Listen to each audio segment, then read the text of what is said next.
nous allons commencer une nouvelle série. Nous avons terminé sur la délivrance. Amen. Tout le monde ici est conscient de la délivrance maintenant? Amen. Aujourd'hui, je pense que je vais toucher un sujet un peu controversé, mais on va rentrer dedans. Tu peux nous afficher ça, s'il te plaît?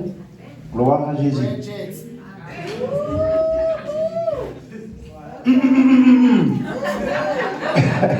Est-ce qu'on peut enseigner? La dîme. Selon la Bible. Est-ce qu'il y a dit selon les églises? Est-ce qu'il y a dit selon la tradition normale? Selon la? Ok. Tu as déjà entendu parler de la dîme? Bon, avant que je m'enseigne dessus, quelqu'un peut me dire à peu près c'est quoi? Parce que peut-être que je ne sais pas très bien. 10% de ton salaire. De tous les revenus, 10%. Non. Dîme, ça veut dire 10% de tes revenus, c'est ça? Même la cave. Même la cave. Ok. Donc, mais expliquez-moi bien, ça veut dire ça? Donc ça veut dire que dîme, ça veut dire 10%. Qu'est-ce que les gens font d'habitude? Tu dois l'amener ça à l'église, c'est ça? Une fois par semaine, par mois. Dans chaque fois. Dès que tu as 10% à donner, Tu dois faire ça. Il y a les deux façons. Il y a pour le mois et puis il y a pour tous les jours. Et pour tous les jours. Je me rappelle dans la première église où j'ai connu le Seigneur. Là-bas, on devait donner la dîme au centime près. Tu vois, ça veut dire que des fois, quand je trouvais l'argent par terre, tu vois, tu trouves 1 euro. Tu vois, la flemme d'aller au magasin ou au tabac pour qu'ils te fassent la monnaie pour que tu enlèves les 10 euros, les 10 centimes pour utiliser les 90 autres centimes. Souvent, là, de trouver l'argent, j'ai laissé. Oui, parce que si tu utilises, tu as mangé la dîme. Nous, on nous a dit c'est les 10% de tout. D'autres disent même le brut, le net, bon, ça encore, c'est un autre débat. Et ce n'est pas 10%, hein. C'est les premiers. 10%. Bon, ok. C'est bon? Maintenant, allons dans la Bible. 2 Timothée 3,15. Alléluia. Suivez-moi. Le but de cet enseignement, c'est vraiment que tu puisses comprendre ce que les Écritures enseignent. Est-ce que vous comprenez? Ce n'est pas juste pour que tu puisses connaître, avoir des informations supplémentaires. Non. C'est pour que tu puisses comprendre qu'est-ce que les Écritures disent. Parce que, sans s'en rendre compte, certaines de ces pratiques-là nous défocalisent vraiment de Christ. Parce que, suis-moi, si tu as un enfant, je te pose la question, est-ce qu'il a besoin de te donner de l'argent pour que tu puisses le bénir? Non. Hein? C'est une question. Toi qui es parent, si tu as un enfant, imagine que tu n'es pas un parent, mais tu envisages d'avoir des enfants. Est-ce que tu aimerais que ton enfant vienne te dire, en fait, j'ai besoin que tu fasses ça pour moi, j'ai besoin que tu fasses, mais prends quand même, parce que si je ne te donne pas les 10%, tu vas fermer le ciel sur moi. Est-ce que tu aimerais que ton enfant ait cette perception de toi en tant que père? À combien plus forte raison le Père Céleste? Donc, sans s'en rendre compte des fois, ce sont des choses qui affectent notre perception de Dieu. Comme quoi il ne peut pas faire A, B, C ou D tant que toi tu n'as pas fait A, B, C ou D. C'est erroné. C'est un père. Avant que tu ne saches donner la dîme, il s'est sacrifié pour toi. Donc allons voir 2 Timothée 3,15. L'apôtre Paul, il dit dès ton enfance, tu connais les saintes lettres qui peuvent te rendre sage à salut par la foi en Jésus-Christ. La suite. Toute écriture est inspirée de Dieu et utile pour enseigner, pour convaincre, pour corriger et instruire dans la justice. L'expression toute écriture, bon, si vous êtes ici nouveau, vous avez l'habitude, le mot les écritures ou toute écriture, ça ne fait pas référence à toute la Bible. Comprenez? Parce que lorsque Paul disait ça, il n'y avait pas le livre de Timothée.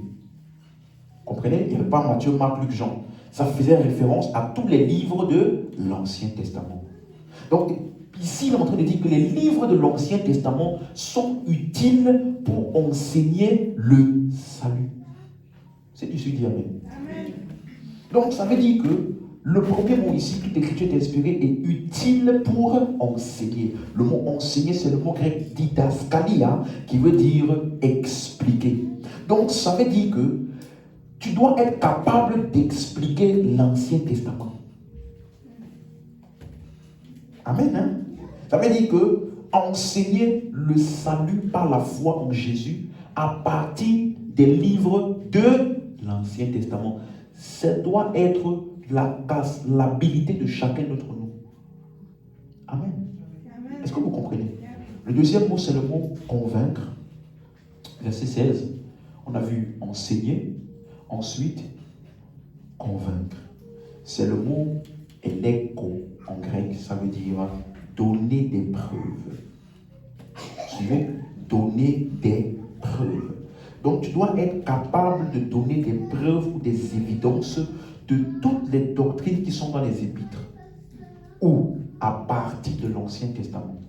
Donc, tu vois que quand Paul dit par exemple que c'est par la grâce que nous sommes sauvés par le moyen de la foi, cela ne vient pas de nous, c'est le don de Dieu, ce n'est point par les œuvres afin que personne ne se glorifie. Quand il dit ça, il n'invente pas, c'est écrit et c'est contenu dans les écrits de l'Ancien Testament.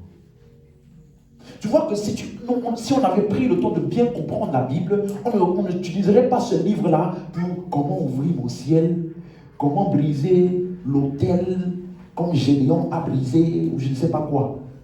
Vous comprenez? Il dit que ces écrits-là sont utiles pour enseigner, donner des évidences concernant le salut qui est par la foi en Jésus. Amen. Et ensuite, c'est le mot corriger, qui veut dire, et parenthèse en grec, ça veut dire remettre les choses en place comme elles devraient être. Et je profite pour dire à quelqu'un, pendant cet enseignement, sois flexible pour être capable de désapprendre ce que tu as appris avant, afin d'être capable de réapprendre. C'est ça, corriger. Lorsque les Écritures sont bien enseignées, ça corrige ta perception de Dieu, ta perception de la vie chrétienne. Et le dernier mot, c'est instruire dans la justice. C'est le mot grec paideia. Paideia. Ça parle de la croissance. Instruire pour que quelqu'un, un enfant, puisse grandir. Donc ça veut dire que, suis-moi, tu ne peux obtenir la croissance spirituelle par les livres de l'Ancien Testament que lorsqu'elles sont correctement expliquées. Quelqu'un suit? Donc, c'est lorsque c'est correctement expliqué que ça produit 1. La conviction, 2. La correction et 3. L'instruction dans la justice. Donc, c'est notre responsabilité d'expliquer l'Ancien Testament. Vous suivez? Quelqu'un ne doit pas simplement te prendre les versets. Ouvrez Malachie. Apportez vos dîmes. Non! Il y a un contexte. C'est dans un but précis, dans un contexte précis, à qui ça s'adresse, pourquoi ça a été dit. On ne dit pas les choses comme ça et commence à appliquer. Parce que, suis-moi, si ton interprétation biblique est erronée, ton application, même si sincère, est erronée. Vous suivez? Même si elle est sincère, ton application est quoi? Erronée. Donc, la chose la plus importante dans une église doit être d'enseigner et d'expliquer les Écritures. Ok. Voilà pourquoi, comme tu lis par exemple de Luc 24, 25 à 27, qui est le dernier enseignement de Jésus, c'est un des enseignements les plus profonds ou les plus clairs que Jésus a donné à ses disciples. La Bible dit, commençons par Moïse et par tous les prophètes. Il a expliqué dans toutes les Écritures ce qui le concernait. Mais, vous voyez, ce qui est bizarre, c'est que cette partie-là de l'enseignement donné par Jésus n'est pas très détaillée. On a juste résumé ce qu'il avait dit. Donc, aujourd'hui, on va parcourir les Écritures. J'espère que tu n'es pas venu juste pour qu'on te fasse sauter. Hein. On va lire beaucoup. Dis amen. Ok. Mais avant d'aller même dans le sujet, est-ce que vous savez que Suis-moi, suis-moi. Je vais te donner une petite réflexion. Est-ce que vous savez que la Bible est un livre de mots? Ça veut dire que les mots sont utilisés dans la Bible. Donc, suis-moi, suis-moi. Toute la révélation de Dieu pour nous, elle se forme de mots. Donc, si tu ne prends pas le temps de comprendre les mots, même si tu pries beaucoup, tu es à côté. Ok, comprends? C'est un livre, ça veut dire que chaque mot, par exemple, les gens qui utilisent souvent des concordances, vous voyez, tu mets un mot, ça te donne tous les versets où il y a ce mot-là, n'est-ce pas? Si tu n'es pas attentif, ça peut te tromper. Parce que, par exemple, tu vas lire Ananias, dans Acte 5, n'est-ce pas? Si tu as fait cette église, tu connais l'histoire d'Ananias et voilà, ils sont morts parce qu'ils n'ont pas donné tout. Hein? Tu connais l'histoire? Ça c'est Acte 5, n'est-ce pas? Mais dans Acte 9, tu vois encore là-bas Ananias, mais il est ressuscité. Dans Acte 5, on dit il est mort. Maintenant, dans Acte 9, on dit un homme qu'on appelle Ananias a eu une vision où on lui disait d'aller voir Paul. Tu vois que si tu ne prêtes pas attention, tu ne vas pas savoir que c'est deux personnes. Vous voyez? C'est la même chose. Quand tu lis les Actes des Apôtres, tu vois dans Acte 12, on dit que Jacques a été mis en prison et tué. Mais on a le livre de Jacques là. Hein? Et dans Acte 15, lorsque Paul est parti à Jérusalem, on dit que Jacques s'est levé et il a pris la parole. Mais est-ce qu'il est ressuscité? Non. Parce que c'est deux personnes. Parce que parmi les disciples de Jésus, il y avait deux Jacques. Il y avait Jacques, le frère de Jean, fils de Zébédée, et il y avait Jacques, le frère de Jésus. Tu vois? Il dit les mots. Donc, tu ne fais pas attention, tu vas dire le mystère de Jacques. Il est mort dans la prison, mais Dieu l'a ressuscité. Dans l'ignorance, tu dis n'importe quoi. Pourquoi les mots? Dieu il a condensé la révélation qu'on doit avoir de lui dans des mots. Donc, si tu dois prêter attention à chacun de ces mots afin que tu ne sois jamais perdu. On a vu ici une fois le mot par exemple, le ciel, les cieux. Beaucoup de gens pensent que quand on lit dans la Bible les cieux, c'est l'endroit où on va quand on meurt. Mais est-ce que tu sais qu'il n'y a aucun verset biblique, même par erreur, qui dit que quand tu meurs, tu vas au ciel?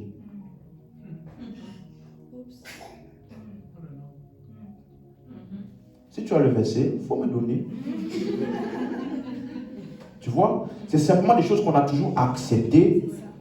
Mais tandis que la Bible dit que nous, présentement là, nous sommes assis dans les lieux.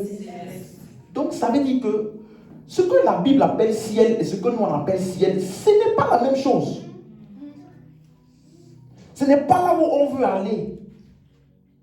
Ce n'est pas un lieu. Bon, laisse-moi ne pas choquer quelqu'un au début. Je veux juste pousser ta réflexion à comprendre. Tu vois?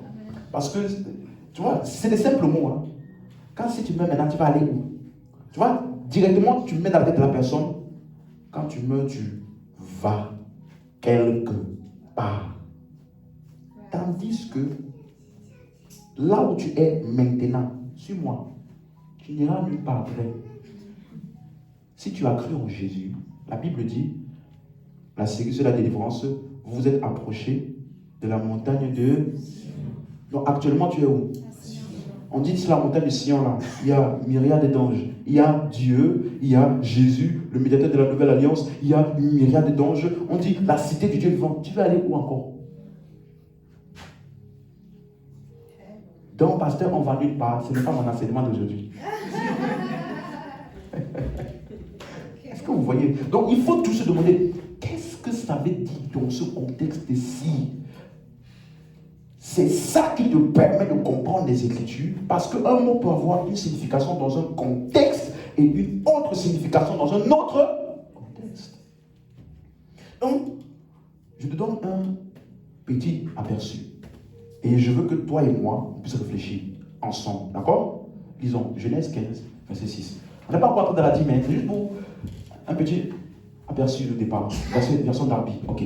On dit, en parlant d'Abraham, n'est-ce pas? Abraham crut l'Éternel et il lui compta cela à justice. Donc, certains disent donc, basé sur ce genre de verset, bien aimé, vous devez croire en Dieu. Vous devez croire en Dieu. Parce que fais confiance à Dieu. Apprends à faire confiance à Dieu. Donc quand tu dis ça, ça produit souvent dans les personnes, comment je fais? En ce moment, j'ai du mal. J'aimerais faire confiance à Dieu. Comment je fais pour faire confiance à Dieu en ce temps-là? Tu vois, parce que tu as lu quelque part, Abraham a cru à Dieu. J'aimerais croire en lui comme vous, mais ce n'est pas facile. Un autre texte, Romains 4, verset 3. Suis bien, je vais te poser une question. Hein. Il faut que tu suives les versets que je mentionne maintenant. Car que dit l'Écriture? Abraham crut à Dieu et cela lui fut imputé à... Donc on dit qu'Abraham a cru à Dieu. Donc ça veut dire que si tu crois en Dieu, tu es justifié, c'est ça? C'est ça. D'après ici, crois en Dieu. Ok. Jacques 2, verset 23. Une fois à l'évangélisation, quelqu'un m'avait dit, oui mais quand tu crois, tu es justifié. Mais la Bible dit, la foi sans les œuvres est morte. Parce que la Bible dit aussi que les démons croient. Bon, on va lire. Ainsi s'accomplit ce que l'Écriture dit. Regardez, Abraham crut à Dieu, cela lui fut imputé à justice et il fut appelé quoi? Donc, tu crois, tu es justifié, appelé ami de Dieu. C'est ça? Maintenant, je te pose un autre verset, verset 19. Suis bien, parce que tu vas me répondre. Tu crois qu'il y a un seul Dieu. Tu fais bien. Les démons quoi? Et il est? Donc les démons là, comme Abraham aussi, qui a cru en Dieu, les démons croient aussi en Dieu. Donc, ils sont justifiés, ils sont appelés amis de Dieu. Hein? Ah. Quand tu crois en Dieu, tu es justifié, tu es même appelé ami de Dieu. Les démons, c'est écrit dans la Bible, non? Les démons, c'est pas écrit. Donc, ils ne sont pas incrédules. Donc, démons là, ils sont justifiés, ils sont appelés amis de Dieu. Pourquoi tu dis non? Pourquoi tu dis non? Ok, bon, tu n'es pas d'accord. Ils ne sont pas justifiés. Ok, pourquoi? Non, il faut rentrer dans l'étymologie des mots. Non, il faut m'expliquer. Imagine que je suis un ignorant. Il faut savoir qu'est-ce que ça veut dire croire. Ah, là, en tout cas, là, tu commences à bien parler. Ça veut dire quoi, croire? Mais croire, ça veut dire quoi? Oui, croire, il croit. Est-ce que croire qui est ici, c'est différent du croire en Dieu de Abraham? Non. C'est le même mot. Le contexte est différent. Le contexte. Le salut, il est pourvu pour qui? Pour tout le monde. La réaction, pour les hommes uniquement. Hein? Les démons croient aussi. Donc, Mais la réaction est différente. Qu'il y a un seul Dieu. C'est écrit là. Ils croient en quoi? Il y a un seul Dieu, c'est écrit. Qu'il y a un seul Dieu. Donc ils croient en Dieu. c'est pas la faute juste Mais parce qu'il y a un Dieu. Non, ils savent qu'il y a un Dieu, mais Mais la ils croient pas en réaction- Dieu. Ils savent qu'il y a un Dieu. Si tu crois qu'il y a un Dieu, donc tu crois en Dieu. Ils croient, mais ils n'ont pas la foi. Ils n'ont pas l'intime conviction. Intime conviction.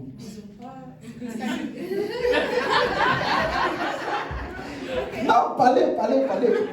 Tu vois comment quelqu'un peut te troubler avec les mots. Le salut est pourvu pour les hommes. Voilà, c'est ça, c'est pour les hommes. Jean 3,16.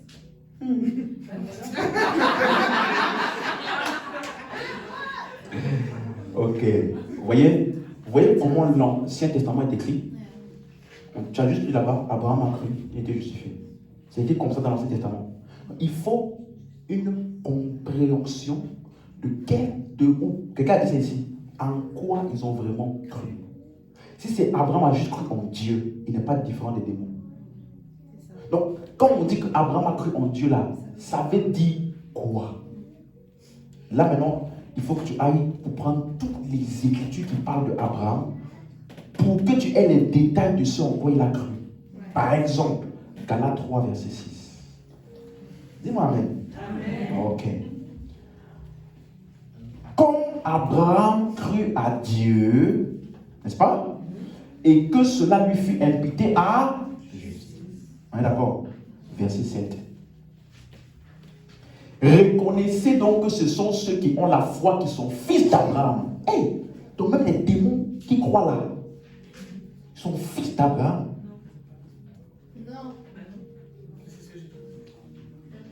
Hein? Non. Pourquoi non? Mais ce qu'on dit, ils ont la foi là, verset 6. C'est quoi qu'on dit, ceux qui ont la foi? C'est ceux qui ont cru. Donc il n'y a pas de différence entre croire et avoir la foi. C'est la même chose. Verset 7. Ceux qui ont la foi sont fidèles. Maintenant regardez en quoi il a cru. Verset 8. Et c'est ça qui fait la différence. Aussi l'Écriture prévoyant que Dieu justifierait les païens par la foi, suis-moi, a d'avance annoncé cette ou alors cet évangile à toutes les nations de la terre seront bénies en. Donc Abraham a cru en quoi? Mais ce n'est pas écrit évangile dans l'Ancien Testament. C'est juste écrit croire en Dieu. Mais en fait, ce qu'il a cru de Dieu, c'est l'évangile que Dieu lui a annoncé. Donc tu vois que tu dois prendre toutes les références ensemble pour comprendre. Et ne pas tirer vite des conclusions. Parce que, regardez, les nations de la terre seront bénies, c'est au futur. Donc l'évangile en quoi Abraham a cru était sous forme d'une promesse. Tandis que nous aussi on a cru en l'évangile, mais qui est sous forme de promesse accomplie. Vous comprenez? C'était au futur pour Abraham, pour nous c'est au passé. Parce que qui devait accomplir la promesse? Jésus-Christ. Si tu suis bien dit Amen. Donc, tu vois, non? Donc, c'est pour ça que je dis que l'Ancien Testament est écrit avec une manière avec laquelle les mots doivent être expliqués. Sinon, tu ne vas pas te rendre compte de certaines choses. Un autre exemple, le psaume 78, verset 2, version d'Arguy. Quelqu'un suit? Yes. Amen. J'ouvrirai ma bouche en parabole, j'annoncerai les énigmes des jours d'autrefois. Ça encore, c'est un psaume qui, sous forme de prophétie, annonce le ministère de Jésus. Que lorsque le Messie va venir, il va parler sous forme de paraboles. Et les paraboles là, ça sera pour faire quoi? Ça sera pour annoncer les énigmes des jours d'autrefois. Donc toujours quoi? L'Ancien Testament. Suis-moi. Donc les paraboles de Jésus sont aussi pour expliquer quoi? L'Ancien Testament. Regardez comment il a appelé l'Ancien Testament. Énigme. Qu'est-ce qu'une énigme? C'est quelque chose qui a des questions qui doivent être résolues. Comme on a vu avec Abraham, il a cru en quoi? En quel quoi de Dieu est-ce qu'il a cru? Vous voyez? Donc ça te demande comme s'il y a quelque chose à résoudre. Par exemple, si je te dis, parce que l'Ancien Testament, on dit c'est écrit sous forme d'énigme. Donc, tu peux lire une histoire ou un texte et avoir plusieurs interprétations du même texte. Parce qu'à une énigme, il peut y avoir plusieurs réponses. Je vous donne un exemple. Mon premier, je suis petit. Je vis dans la forêt et je vois dans le noir. Qui suis-je? Ça peut être chauve-souris, ça peut être. Chauve-souris, qui dit mieux? Hibou. Ça peut être. Hein? Les animaux de la forêt, il faudrait voir aussi. La nuit, non. Bon, dans tous les cas, peu importe la réponse. C'était pour dire qu'il y a plusieurs réponses possibles. Voilà, mais c'est celui-là qui donne l'énigme, qui a la réponse qu'il veut pour cette énigme-là. il peut avoir plusieurs réponses, mais ce n'est pas toutes les réponses qui sont ce que lui, il voulait communiquer par l'énigme. Donc, tu vas lire l'histoire d'Abraham, l'histoire de Jacob, l'histoire de qui encore, Adam et Ève, de Moïse, de Josué. Tu vas tirer plusieurs interprétations possibles, mais il n'y en a qu'une seule, qui est ce qui était communiqué par l'auteur. Et on a vu ça. Les Écritures nous donnent la sagesse du salut par la foi en... Donc, si je lis l'histoire de Joseph, il y a des leçons à tirer. Oui, il a beaucoup souffert dans sa vie. Franchement, que Dieu ait compassion de ceux qui lui ont fait du mal. Là. Tu peux lire ça, voir. Mais qu'est-ce qu'on voulait communiquer par cette histoire? Le salut par la foi en Jésus. Vous comprenez? Jésus qui est venu sur la terre au milieu de son peuple juif, qui l'ont rejeté, qui l'ont tué, comme Joseph. Hein? Après ça, il est parti en prison. Jésus est parti en enfer. Hein? Après, fini l'enfer, fini la prison, il est devenu le premier ministre. Jésus aussi, après être sorti de l'enfer, il est ressuscité, il a été élevé à la droite de Dieu.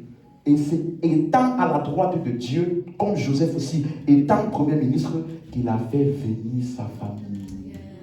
De la même manière qu'après avoir accompli toute son œuvre sacrificielle, il nous a introduits en lui. Ça parlait de qui? Jésus. Pas. C'est chaud dans la vie. Tiens ferme. Ton jour arrivera. Ton jour d'élévation arrivera. C'est une interprétation possible. Mais ce qui a été communiqué, c'est quoi? Le salut. Donc, c'est écrit sous forme de énigme. Vous comprenez? Matthieu 14, verset 34, c'est ça que Jésus a dit. Est-ce que quelqu'un commence à comprendre?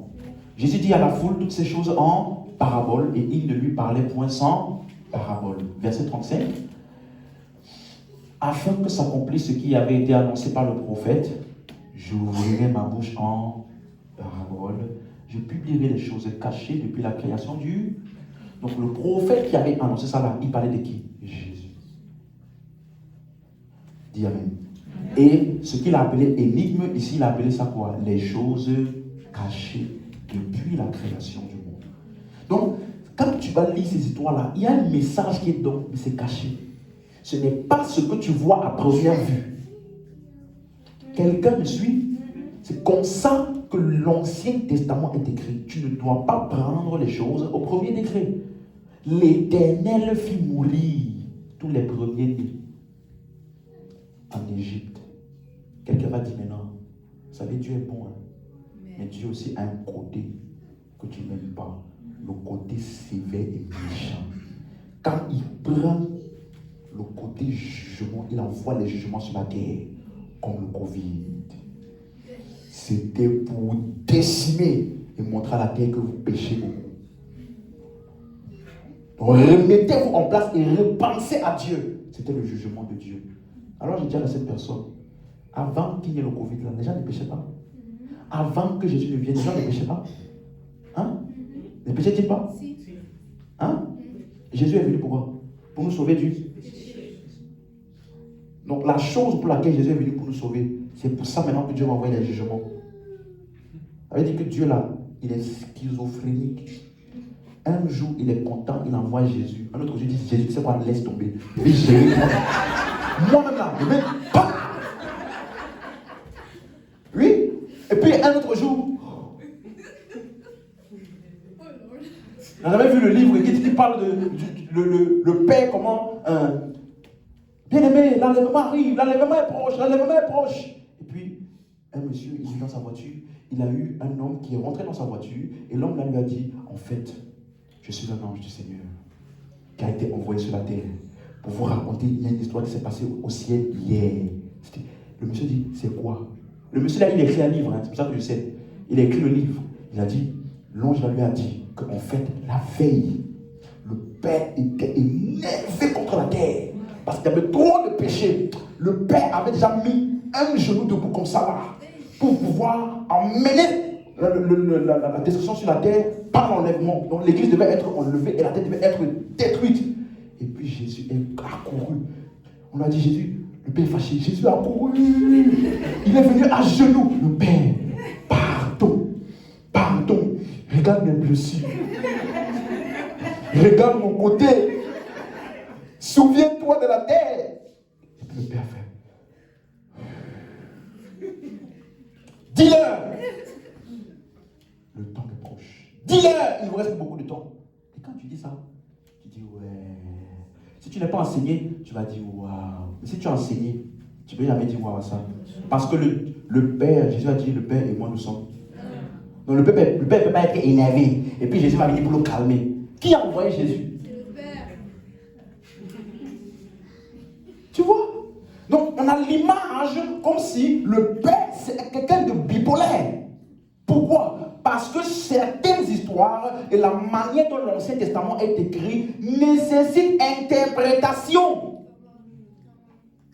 Tu prends ça à première vue. L'Éternel fit mourir. L'Éternel ouvrit la terre et les gens sont entrés dedans parce qu'ils avaient murmuré contre Moïse. Si on ne t'explique pas ça correctement, tu vas penser que le Père est colérique. Tandis que la colère est une œuvre de la chair.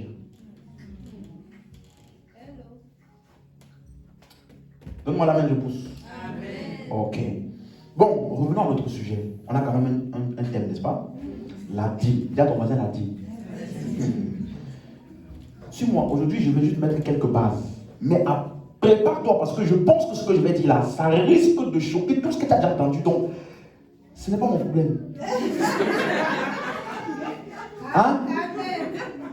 La Bible, les Écritures sont utiles pour enseigner et pour convaincre. Donc quand tu vas lire, toi et moi, on va tirer une conclusion basée sur ce qu'on a lu. Dis amen. Donc, première chose à savoir, le mot dîme, suis-moi, dans les épîtres ou dans le Nouveau Testament, n'est mentionné que 2 fois. Dans un seul chapitre, pardon. Le livre de Hébreux 7, c'est tout. Paul et les apôtres n'ont jamais mentionné la dîme. Donc en fait, ça ne devrait même pas être un vrai sujet. Mais ça a pris tellement de l'ampleur qu'on est obligé d'en parler. Quelqu'un suit? Parce que ça ne faisait pas partie, ni même des choses qu'ils pratiquaient. Après que Jésus-Christ soit ressuscité, lisez vos Bibles. Ils faisaient des dons, certains vendaient leur terrain, donnaient, mais tu ne vas voir nulle part que quelqu'un a donné là. Donc nous on prend cette pratique qui est tellement répandue là, on a pris ça. Ouh. Donc je suis obligé de parler de ça parce que c'est tellement partout. Hey, vous ne donnez pas la dîme dans votre église, vous ne donnez pas la dîme. Je dis si tu veux donner la dîme, donne.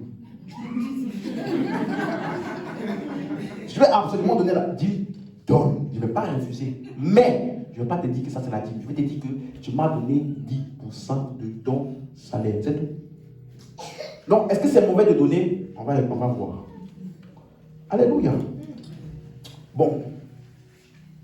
Hébreux chapitre 7. Quelqu'un disait, si tu ne donnes pas ta dîme, tu es un voleur. Tu voles Dieu. N'est-ce pas? Hébreux 7, verset 4. Considérez combien grand est celui auquel le patriarche Abraham donna la dîme du butin. Le mot dîme ici, c'est le mot grec. On va voir 3 mots grecs. Ok? C'est important, même si tu n'as pas l'habitude, sois attentif, ça va t'aider. Le mot dîme ici, c'est le mot grec décaté. Décaté. Ça parle de 10%, ou alors le 10e. Vous comprenez? La 10e part. Le 1/10 plutôt. Le 1/10. Vous allez voir ce même mot, c'est utilisé au verset 2, au verset 8, au verset 9. Donc c'est le 10e de quoi? On va voir ça par la suite.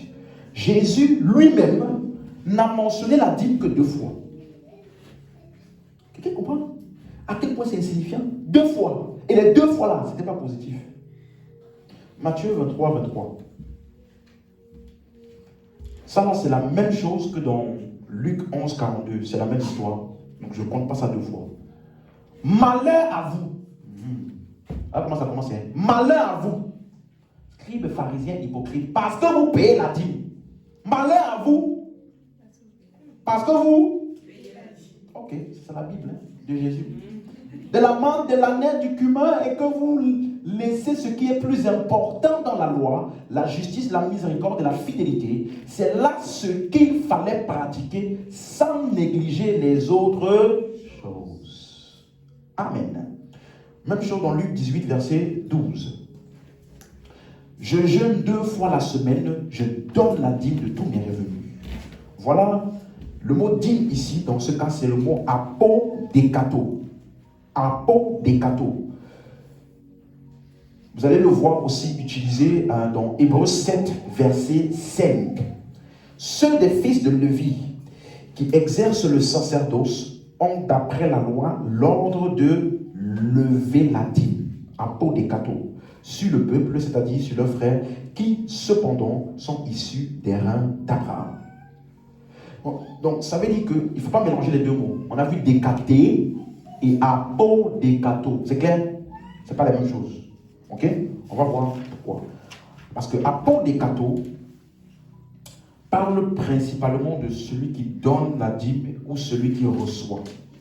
Vous suivez? Celui qui donne la dîme ou celui qui reçoit. Mais en grande majorité, c'est utilisé pour ceux qui donnent. Il y a un autre mot, au lieu de apodékato, c'est simplement dékato.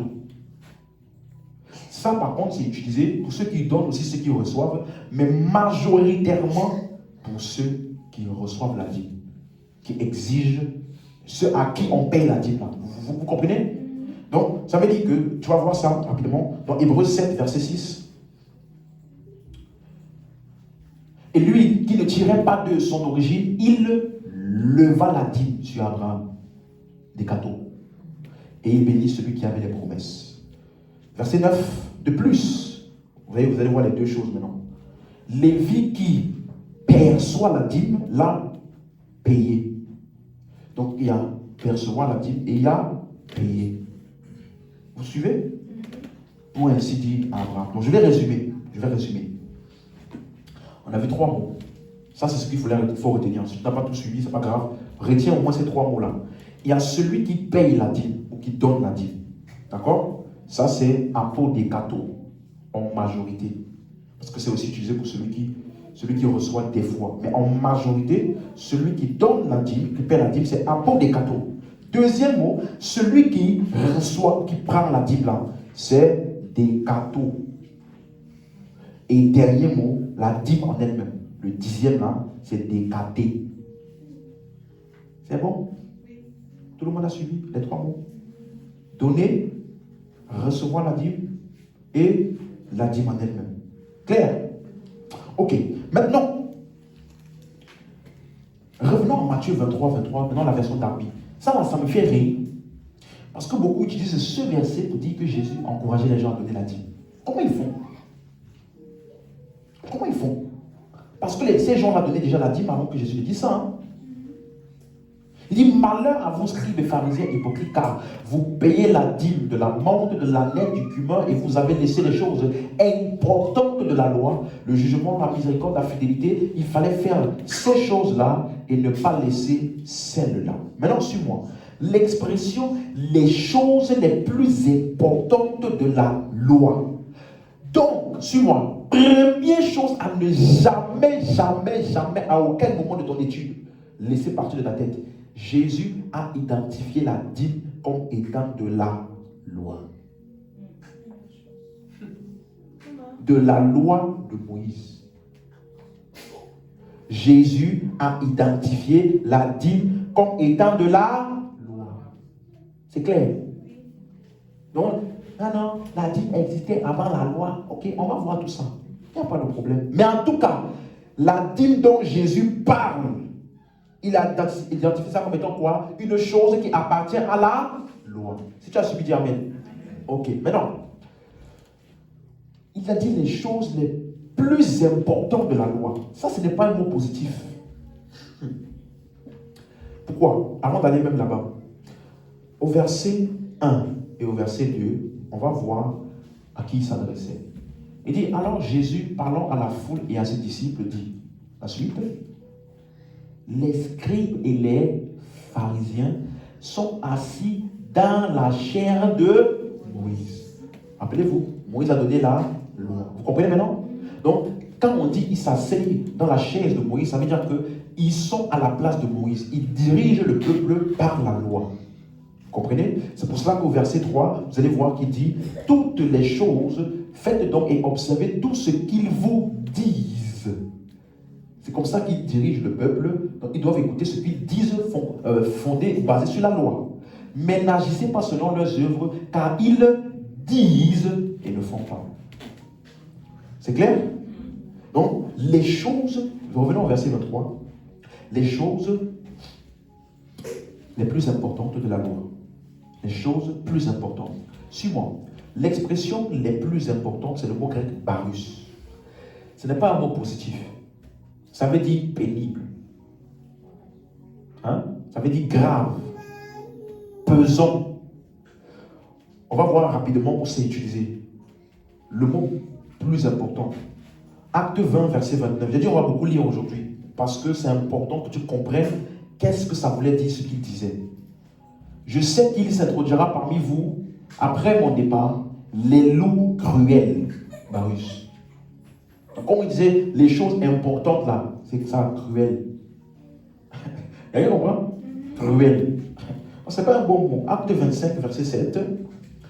Quand il fut arrivé, les Juifs étaient venus de Jérusalem, l'entourèrent et portèrent contre lui de nombreuses et graves, Barus, graves accusations.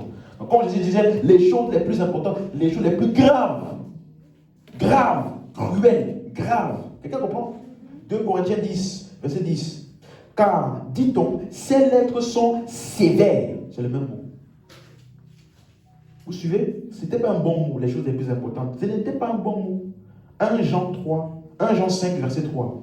Car l'amour de Dieu consiste à garder ses commandements, et ses commandements ne sont pas pénibles. Vous voyez, quand Jésus disait donc les choses importantes de la loi, il voulait dire les choses les plus graves, les plus sévères, les plus pénibles de la loi. Donc c'est-à-dire ces choses-là qui ont des conséquences graves. Amen. Donc les commandements les plus importants et les plus pesants, ce sont ceux qui ont les conséquences les plus graves, les plus sévères. Donc, première vérité, Jésus a identifié la dîme comme étant de la loi. Si tu es d'accord, au moins ça, dis Amen. Ok. Mais les gens disent donc que Abraham a donné la dîme. N'est-ce pas? Hébreux 7, verset 4. Considérez comme combien est grand celui auquel le patriarche Abraham donna la dîme du butin. La dîme du quoi? Du pain. Ah, c'est pas salaire. Ok. Donc, Abraham ici, était-il avant ou après la loi? Avant la loi. Hein? Avant la loi. Bon. Romains 5, verset 12, verset 13, pardon, pour mettre des choses au clair. Jusqu'à la loi, le péché était dans le monde. Or, le péché n'est pas imputé quand il n'y a point de loi. Verset 14. Or, cependant, la mort a régné depuis Adam jusqu'à Moïse. Donc, l'époque où il n'y avait pas la loi là, c'est de Adam jusqu'à... Est-ce que Abraham en fait partie? Hein? Oui. Est-ce que vous êtes sûr? Oui. Ah, quelqu'un me regarde encore bizarre. Allons voir. Bon, ok. Où est-ce que la loi a été donnée? Et au lieu que je vais vous donner deux textes, d'accord? Parce que l'objectif de cet enseignement, suivez-moi, ce n'est pas simplement que tu puisses savoir, mais que tu sois en mesure, toi aussi, d'expliquer ça à quelqu'un. Ok? Donc la loi là a commencé quand? Hébreux 8, verset 8. 2 textes pour voir ça. Donc quand quelqu'un va te demander, la loi a commencé quand? Il faut lui dire, car c'est avec l'expression d'un blanc que le Seigneur dit à Israël, voici les jours viennent, dit le Seigneur, où je ferai avec la maison d'Israël, suis-moi, et la maison de Juda, une alliance nouvelle. Donc l'alliance, c'est une nouvelle alliance. La suite, verset 9. Il va maintenant faire le contraste. Non comme l'alliance que je traitais avec leur père. En parlant de quoi? L'ancienne alliance ou la loi, n'est-ce pas? Quand le jour où je les saisis par la main pour les faire sortir du pays d'Égypte. Donc, la loi a été donnée quand? À leur sortie d'Égypte. Dans quel livre? Exode. Dis Amen si tu suis. Donc, or, l'histoire d'Abraham est relatée où? Dans le livre de Genèse. Donc, c'est avant la loi. Deuxième texte pour appuyer ça, Galates 3, qu'on a lu tout à l'heure, verset 16 maintenant. Or, les promesses ont été faites à Abraham et à sa postérité. Il n'est pas dit et aux postérités comme s'il s'agissait de plusieurs, mais en tant qu'il s'agissait d'une seule, c'est-à-dire la postérité à Christ. Donc, on parle de la promesse, suis-moi, qui a été faite à Abraham. C'est clair? Maintenant, regardez comment il explique ça. 17. Voici ce que j'entends, une disposition que Dieu a confirmée antérieurement. Donc, la disposition confirmée antérieurement, là, c'est quoi? La promesse qu'on a faite à Abraham. Tu suis? On dit que ça a été confirmé antérieurement par Dieu. Ça ne peut pas être annulé. Et ainsi, la promesse là, qui est la disposition confirmée antérieurement, ne peut pas être rendue vaine par quoi? Par la loi qui est venue quand? 430 ans plus tard. Donc la loi a été donnée 430 ans après la promesse d'Abraham. Donc Abraham, là, quand il donnait sa dîme, il n'y avait pas de loi. Tu es d'accord? Donc, suis-moi. Là, maintenant, là, je commence à sentir la chose. Écoute-moi. Ça veut dire que ce dont Jésus parlait et ce dont on lit dans Hébreux 7 que Abraham a fait ne parle pas de la même chose. Si tu faillis et tu mélanges les deux, tu es déjà à côté. La dîme dont Jésus parlait est dans la loi. Ce que Abraham a donné est avant. Donc les deux là, c'est deux choses complètement différentes. Ce n'est pas le même type de dîme. Donne-moi la main. Tu es d'accord? Oui. Donc, dans notre étude là, on va bien séparer les choses. Amen. Tu suis? Si tu divises pas les deux là, tu es déjà à côté. Non mais, Malachie a dit apportez vos dîmes. Abraham aussi avait donné la dîme. Tu vois, tu as déjà mélangé deux choses qui n'ont rien à voir l'un avec l'autre. Amen. Mais un point commun avec les deux choses, c'est que dans les 4 évangiles, ça, de ce que Jésus a parlé, il a fait référence à l'Ancien Testament. Dans Hébreux 7 aussi, il a fait référence à livre de l'Ancien Testament aussi. Donc, pour bien comprendre la dîme, on va aller où? Dans les livres de... Tu es d'accord? Donc, voici maintenant comment on va diviser notre étude. On va séparer notre étude en 4 colonnes. 4. Première colonne, avant la loi. Deuxième colonne, après la loi. Tu suis? Troisième colonne, les 4 évangiles. Là où Jésus a mentionné sa dîme. Quatrième colonne, les épîtres. C'est clair? Première colonne? Deuxième colonne? Troisième colonne? 4 évangiles. Quatrième colonne?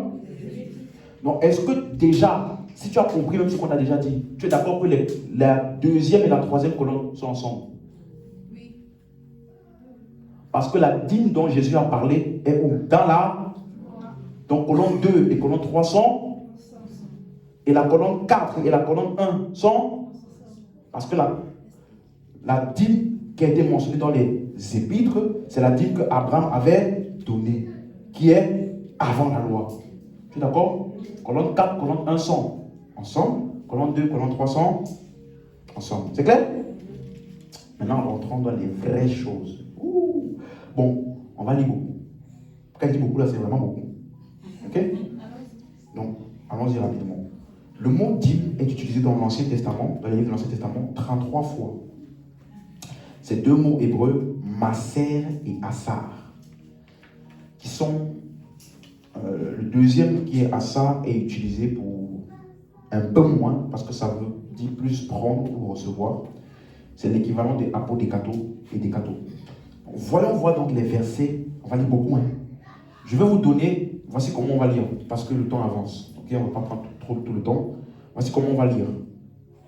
Je vais vous donner les références, mais je ne vais lire que les versets pertinents. C'est clair? Donc, par exemple, avant la loi, dans Genèse 14, le verset 17 à 20. Bon, ça, je vais quand même lire, parce qu'il y a une petite parenthèse que je vais faire. Genèse 14, verset 17 à 20. Après qu'Abraham fut revenu vainqueur de Kédor, Laomar, et des rois qui étaient avec lui, le roi de Sodome sortit à sa rencontre dans la vallée des Chavé, qui est la vallée du roi. La suite, suivez-moi, suivez-moi. Melchisédek, roi de Salem, fit apporter du pain et du vin, et il était sacrificateur du Dieu très haut. S'il vous plaît, suivez-moi, ensemble, hein, lisons. La suite. Melchisédek, là, qu'est-ce qu'il a fait?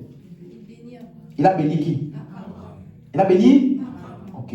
Et il dit, béni soit Abraham par le Dieu très haut, maître du ciel et de la terre. Donc, il a béni. Ok, verset 20. Béni soit le Dieu très haut qui a livré tes ennemis entre tes mains. Abraham lui donna la... Ok, j'ai une question. A-t-il donné la dîme pour être béni, ou est-ce qu'il a été béni avant de donner la dîme? Donc, il n'a certainement pas donné la dîme pour être... Tu as lu comme moi? Hein? Donc, ce n'était pas pour que Dieu puisse étendre sa main pour le bénir. Hein? C'était ça, juste la parenthèse. Oh, pardon. Ben, c'est ça que beaucoup font aujourd'hui, non? Mais maintenant, Seigneur, comme je te donne ma dîme, bénis-moi, touche ma vie. Frère. Hey. Ok, Genèse 28, verset 22. Verset 20 à 22. Nous, on va simplement lire le verset 22. Donc, c'est Genèse 28, verset 20 à 22. Mais cette pierre que j'ai dressée, c'est Jacob, hein, qui a fait un vœu à Dieu. Et après, il dit, cette pierre que j'ai dressée sera la maison de Dieu et je te donnerai la dîme de tout. Voilà les deux seules références de la dîme avant la loi. Il n'y en a pas d'autres. Maintenant, après la loi, Lévitique 27, verset 30. Jusqu'au verset 34. Mais moi, je vais simplement lire quelques versets. Toute dîme de la terre, soit des récoltes de la terre, soit du fruit des arbres, appartient à l'Éternel. C'est une chose consacrée à l'Éternel. Dis amen. Verset 31. Si quelqu'un veut racheter quelque chose de sa dîme, il ajoutera un cinquième. Verset, la suite. Toute dîme du gros menu bétail, tout ce qui se passe sous la roulette, sera une dîme consacrée à l'Éternel. Bon, je vous lisez jusqu'au verset 34. Deuxième référence, on va lire beaucoup, hein. Nombre 18, verset 19. Jusqu'au verset 28. Nombre 18, du verset 19 au verset 28. Je vais encore faire une autre petite parenthèse. Non, je fais ça plus tard. Pour gagner du temps. Bon, nous, on va lire simplement le verset 20. L'Éternel dit à Aaron, tu ne posséderas rien dans leur pays, il n'y aura point de part pour toi au milieu d'eux. C'est moi qui suis ta part et ta possession au milieu des enfants d'Israël. Vous voyez? Il disait que lorsque les enfants d'Israël vont arriver en Canaan, toutes les tribus auront une portion de terre. Mais les Lévites, les fils de Lévi, les Lévites, n'auront aucune possession ou aucune part. Dieu dit, c'est moi qui sera votre... Vous suivez? Donc eux, ils n'avaient aucune terre, rien qui leur appartenait. Donc la Canaan a été divisée en 11, pas en 12 tribus. Il y a une tribu qui n'avait rien. Vous suivez? Maintenant la suite, verset 21. Voici ce que je te donne comme possession aux fils de Lévi, quoi? Toute dîme en Israël, pour le service qu'ils font et le service de la tente d'assignation. Donc, comme ils ne faisaient rien, ils n'avaient pas de travail, ils n'avaient pas de possession, ils s'occupaient du tabernacle. Tous les autres tribus qui travaillaient là, qu'est-ce qu'ils devaient faire? Amener la dîme pour subvenir à eux là. Tu as compris? Ça, c'est le contexte, hein? Bon, je vous laisse la suite. Il y a le verset, vous allez voir encore, ça c'est toujours dans le verset 23, parle des Lévites qui font le service dans la tente d'assignation. Le verset 24 parle encore de comment est-ce que les Lévites donc héritent la dîme comme possession. Il y a un autre verset qui est important, verset 26. Regardez ceci. Tu parleras aux Lévites et tu leur diras, lorsque vous recevrez des enfants d'Israël la dîme. Qui doit recevoir la dîme? Les Lévites. tu n'es pas lévite, Tu ne reçois pas la dîme. ok. La dîme que je vous donne de leur part, comme votre possession, vous en prélèverez une offrande pour l'Éternel. Donc même dans ce qu'ils recevaient comme dîme, eux aussi devaient prélever quoi? Une offrande. Mais on va voir que c'est la dîme, verset 27. Et votre offrande sera comptée comme le blé qu'on prélève de l'air et comme le mou qu'on prélève de la cuve. La suite. C'est ainsi que vous prélèverez une offrande pour l'Éternel sur toutes les dîmes que vous recevrez des enfants d'Israël et vous donnerez au sacrificateur l'offrande que vous aurez prélevée de l'Éternel. Donc, il devait donner la dîme de la dîme. C'est ça. Parce que tous les Lévites ne sont pas sacrificateurs. Suivez? Parmi les Lévites, il y a tiré de maintenant les sacrificateurs. Deutéronome 12, versets 1 à 19. Un autre petit détail, petite parenthèse. Voici les lois et les ordonnances que vous observerez et que vous mettrez en pratique aussi longtemps que vous vivrez où? Attends, il devait mettre ça en pratique où? Aussi longtemps qu'il vivrait dans le pays. Aussi longtemps que vous vivez où? Dans le pays. Dans L'Éternel. le Dieu de vos pères vous donne en Possession. verset 5. Chez vous, vous lisez du 1 à 19, hein, mais lisez le verset 5. Mais vous le chercherez à sa demeure et vous irez où? Au lieu que l'Éternel, votre Dieu, choisira parmi toutes vos tribus pour y placer son nom. La suite. C'est là Ok. que vous présenterez vos Sacrifice. et vos. Donc c'était pour un lieu. Vos prémices, vos offrandes pour la suite. C'est clair? On continue, verset 11. Il y aura un lieu que l'Éternel votre Dieu choisira pour y résider son nom. C'est là que vous présenterez tout ce que je vous ordonne, vos holocaustes, vos sacrifices, vos dîmes. Quelqu'un suit? Verset 13. Garde-toi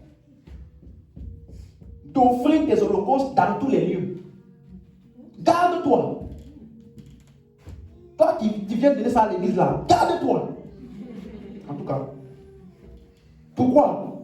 Verset 14. Mais tu offriras tes holocaustes au lieu que l'Éternel choisira dans l'une de tes tribus. C'est là que tu feras tout ce que je t'ordonne. Quelqu'un suit? Verset 17. Tu ne pourras pas manger dans tes portes la dîme de ton blé, de ton mou, et la suite. Autre référence, Deutéronome 14, verset 22.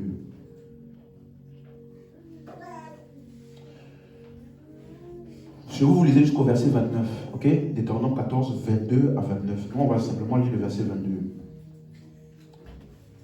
Et je reviendrai sur ce verset, tous ces versets-là plus tard. Verset 22, tu lèveras la dîme de tout ce que produira ta semence, rapportera ton champ. Verset 23, pardon, et tu mangeras devant l'Éternel ton Dieu dans le lieu qu'il choisira pour y faire résider son nom. Tu mangeras.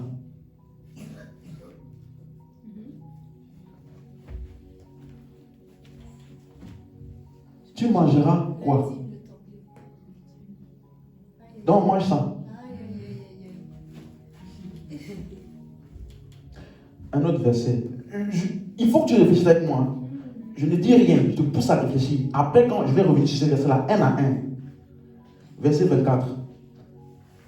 Peut-être que lorsque l'Éternel, ton Dieu, t'aura béni, hein, le chemin sera dit trop long pour que tu puisses transporter ta dîme. Quelqu'un suit? Suis bien. À cause de ton éloignement du lieu. Donc, peu importe là où tu es, tu dois partir là-bas, à ce lieu-là, pour donner ta... Mais regarde. À cause de ton éloignement du lieu qu'aura choisi l'Éternel, ton Dieu, pour y faire résider son nom. Tu suis? Regarde le verset 25. Suis-moi. Alors tu échangeras ta dîme contre quoi? De l'argent. Hein? Tu échangeras ta dîme contre l'argent. Donc la dîme. Ce n'est pas Mon Dieu. Allons. Seigneur. Donc, vous lisez jusqu'au verset 29 chez vous. Deutéronome 26, verset 12. Je vais, on n'a pas bien lu nos Bibles. Hein. Bon. Lorsque tu auras achevé de lever toute la dîme de tes produits de la troisième l'année de la dîme, tu la donneras au levite, à l'étranger, à l'orphelin. Vous allez lire chez vous jusqu'au verset 13. 1 Samuel 8, verset 14 à 17. Ça là, c'est important, hein, tout ce que je dis là. Tout ce que je vous montre là.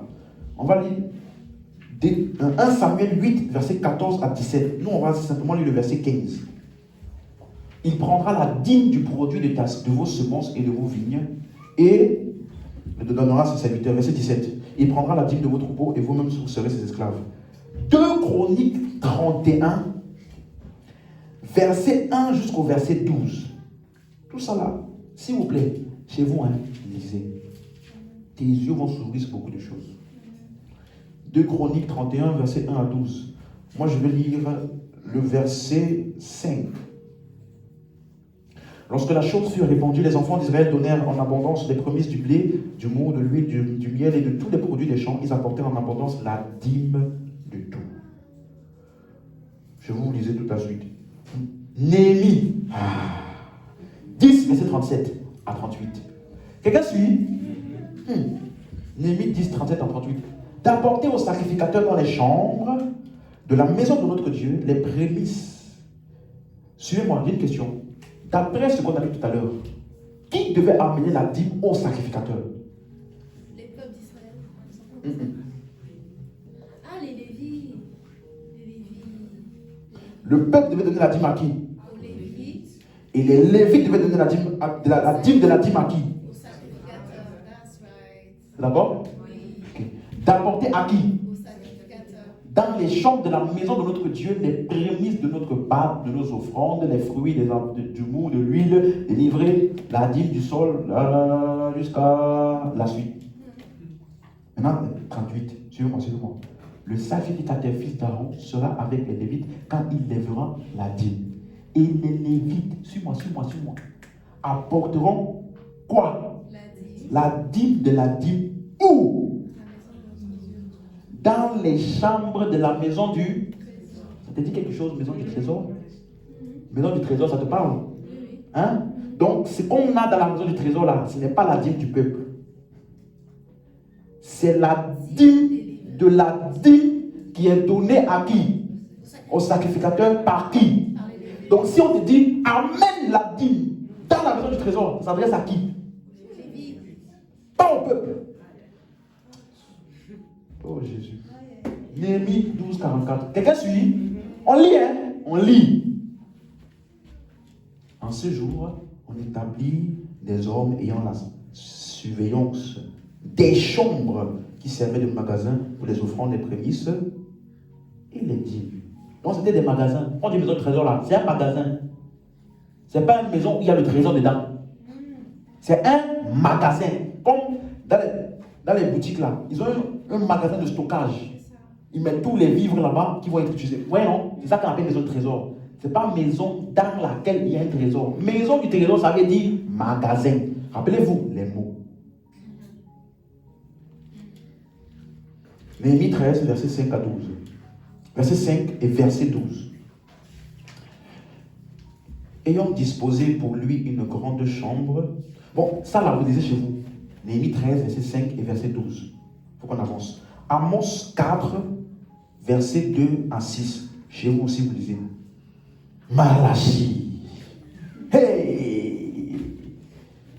Malachie est devenu populaire à cause de la dîme. S'il n'y a pas écrit dîme dans son livre là, on n'aurait jamais connu même. Bon, bref. Malachie 3, verset 8. Un homme trompe-t-il Dieu? Car vous me trompez. Vous dites, en quoi t'avons-nous trompé? Dans les dîmes et dans les offrandes. Peuple de Dieu, ne trompez pas Dieu. Hey. Si vous trompez Dieu par vos dîmes et vos offrandes, vous trompez Dieu. Verset 10. Apporter où? Qui est censé apporter la dîme à la maison du trésor? Toutes les dîmes, afin qu'il y ait de l'argent. Ah, pardon. De la nourriture dans ma maison. Mettez de l'instrument de la source en épreuve, dit l'Éternel des armées, et vous verrez si je n'ouvre pas les épaules des cieux, si je ne répands pas sur vous la bénédiction en abondance. Allons maintenant dans troisième colonne. Les 4 évangiles. Matthieu 23, 23. On a déjà vu ça. J'ai dit que ça, Matthieu 23, 23, c'est la même histoire que dans Luc 11, 42. Donc, je ne vais pas lire les deux ensemble. Malheur à vous, scribes et pharisiens hypocrites, parce que vous payez la dîme de la menthe, de l'année, du cumin, et que vous laissez ce qui est important dans la loi. Voilà. Luc 18, verset 9 à 14. Nous, on va simplement lire le verset 12. Luc 18, 9 à 14. On va simplement lire le verset 12. Je jeûne 2 fois la semaine, je donne la dîme de toute ma revenu. 4e colonne, les épîtres. Il n'y en a qu'un seul chapitre, donc. Hébreux 7, verset 1 à 17. Chez vous, vous lisez. Mais on va lire dans Hébreux 7, verset 2. À qui Abraham donna la dîme de tout, qui est d'abord le roi de justice, d'après la signification de son nom, ensuite roi de Salem, c'est-à-dire roi de paix, en parlant de Melchisédek. D'accord? Verset 4. Considérez combien est grand celui auquel le patriarche Abraham donna la dîme du... Ok.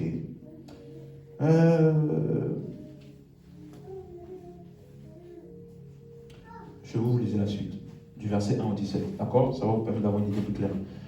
Parce que si je dis tout là, ça va nous retarder. Donc, suis-moi. Je peux, avec audace, dire quelque chose maintenant. D'après tout ce qu'on a lu, hein? Dans la 2e et 3e colonne, c'est-à-dire la loi et les 4 évangiles. Suis-moi. La dîme n'est jamais l'argent. C'est toujours la nourriture.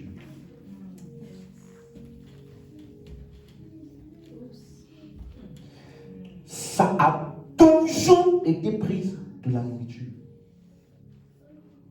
Revenons sur certains versets. Ok? Quelqu'un suit? Oui. Tu t'ennuies? Non. Hein? Si tu t'ennuies, va dans l'endroit là, on va te prélever bien. La nuit va partir. Écoute-moi. Si ton pasteur savait que chez toi, tu allais étudier tout ce qu'il disait à la lumière des Écritures, il ferait très attention de te donner des versets hors contexte, de te dire des choses sans appui biblique. Il aurait peur. Tu vois, mais comme on sait que les chrétiens là, ils n'aiment pas lire. Ils aiment simplement qu'on leur dise, dis-nous une fois ce qu'il y a dedans. Ça, on applique, c'est bon. Tu vois, non? C'est ça là, notre problème. Tu vois que j'ai lu quelques versets avec toi. Je n'ai même pas encore commenté vraiment. Hein. J'ai juste lu. Maintenant, je commence à commenter. Hein? Ok. Commentons. Dis à ton voisin, commentons. Ok. Lévitique, donc. Je dis juste la 2e et la 3e colonne. Je compare avant la loi. Ça, on va traiter ça plus tard. Ok?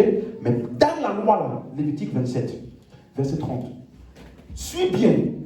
Comme on dit, tu vas voir la dîme 2. Tu vas voir de quoi est-ce qu'on prend la dîme. Si tu vois l'argent dedans. Tout est la dîme de quoi? Hein? Dis, parle fort, s'il te plaît. Ok. Soit des récoltes de la... Ah, soit du fruit des... Verset 32. Tout est dîme de... Gros et... Ça là. Donc c'est soit les animaux, soit les fruits de la terre. Tu es d'accord? Oui. Néhémie 18, 27. Et votre offrande... Néhémie 18, 27.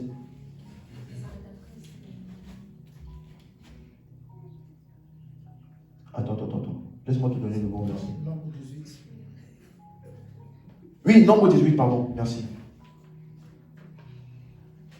Nombre 18, c'est ça. 27.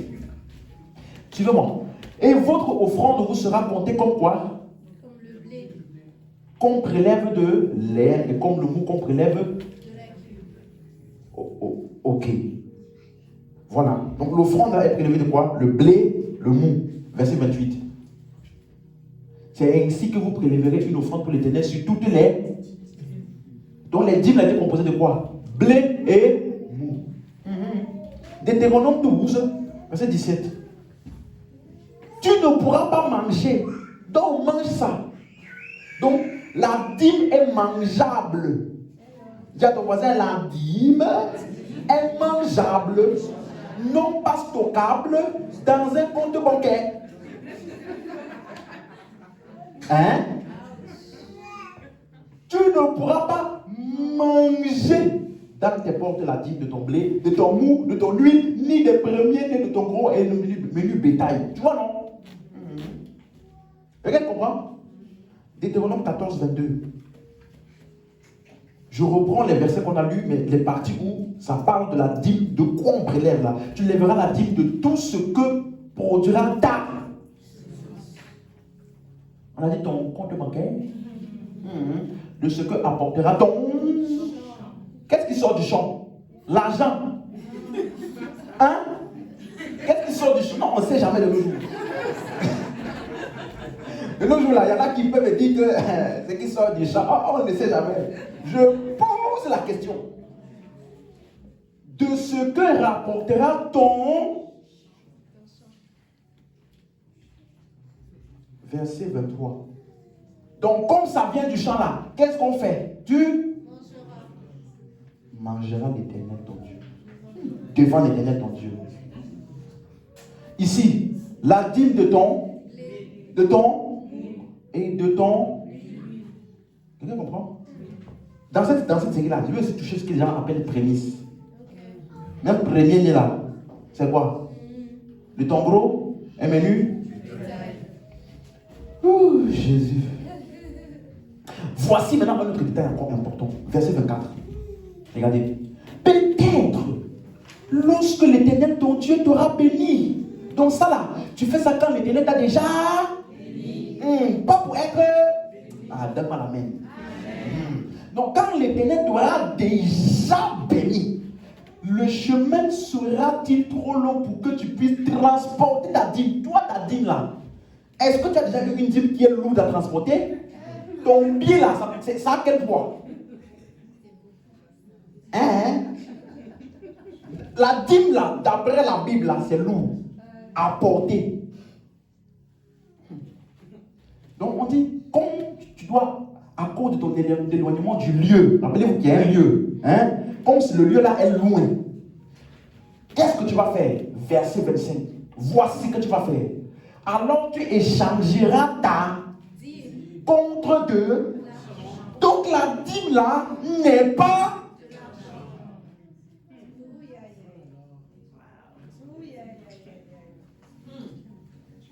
Parce qu'on ne peut pas échanger l'argent contre de l'argent.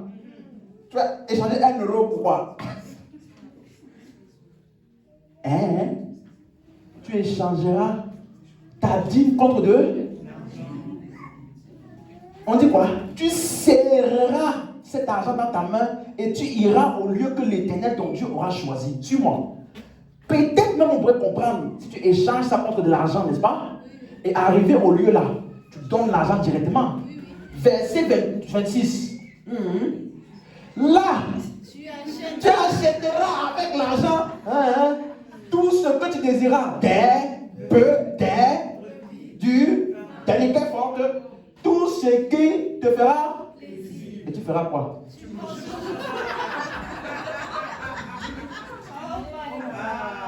Hein? C'est ta même Bible là que tu lis tous les jours là. Donc toi, chaque mois, tu sciençais 10%. Tu as même des problèmes de mathématiques. 10% de 1532, c'est combien déjà? 153. Et je n'ai pas 3 euros, Seigneur. Tandis qu'on mange. Tu vois l'ignorance? Deutéronome 26, verset 12. Lorsque tu auras achevé de lever toute la dîme de terre, produit. On peut laisser la suite. Et ils font. Tu vas laisser ça, tu vas donner ça aux Lévites, à l'étranger, à l'orphelin et à la veuve. Ils vont faire quoi? Regardez, hein, le verbe utilisé pour la dîme, c'est manger. 2 Chroniques 31, verset 5. Lorsque la chose fut répandue, les enfants d'Israël donnèrent en abondance les prémices du blé, du mou, de l'huile, du miel et de tous les produits des champs. Ils apportaient en abondance la dîme. Verset 6. De même, les enfants d'Israël de Juda, qui demeuraient dans les villes de Juda, donnèrent la dîme de quoi? Gros et du menu bétail. Tu comprends? Tu comprends? Oh Seigneur. Néhémie 10, verset 37. D'apporter aux sacrificateurs dans les chambres de la maison de Dieu les prémices de notre pâte, de nos offrandes, les fruits de tous les arbres, du mou, de l'huile, et de livrer la dîme de notre sol. Aux Lévites qui doivent la prendre eux-mêmes dans toutes les villes situées sur les terres que nous cultivons. Donc, c'est toujours mangeable. Néhémie 13, verset 5. Avait disposé pour lui une grande chambre où l'on mettait auparavant les offrandes, l'encens, les ustensiles, la dîme de quoi? Du blé, du mot. Tu vois, on est même fatigué de régler la même chose. Comment tu as fait pour ne pas faire ça depuis?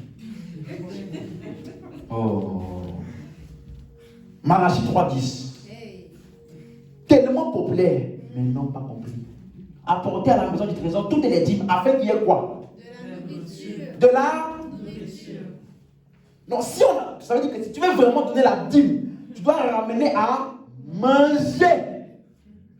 Mais si tu te ramènes à manger à ton pasteur, voici ma dîme, c'est lui qui risque de te maudire.